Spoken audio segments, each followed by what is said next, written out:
I've always been, I think, a leader by nature, an emotionally intelligent person by nature.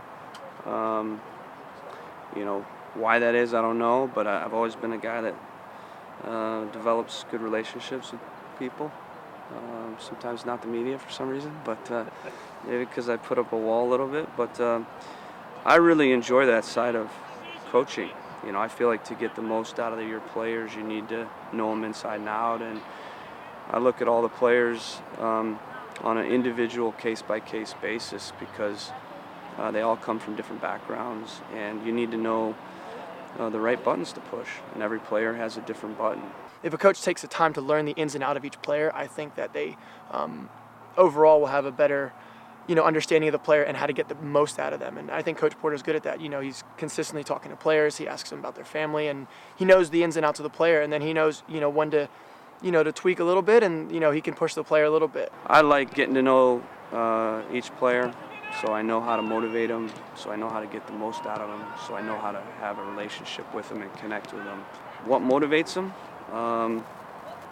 Do they like to be, yelled at?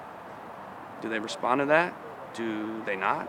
And if you don't have a feel on that, then like I said, it's hard to coach. So I could tell you right now, every single player, what makes them tick and, what works and what doesn't work, and how to get through to them.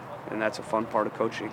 Sometimes I'm in a comfort zone and I would just yell at me and like, that's the type of stuff that I like, to like wake up the young players in the training and stuff like that. It motivates you no matter what. If training is going bad, it like keep going, it just keep pushing you. Push! He knows with me he can get on me a little bit, and that raises my level and hold me to a higher standard.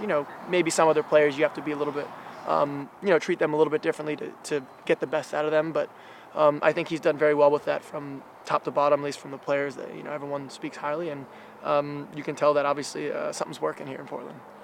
I know when I've been too hard, too soft, and then you try to also think along the lines of what does the team need to hear right now. Sometimes they need to hear things that they don't want to hear. That's a big reason I love coaching is I love my players. I love getting to know them, And I don't think you can be a good coach if you don't love your players. There's no way you can be a good coach.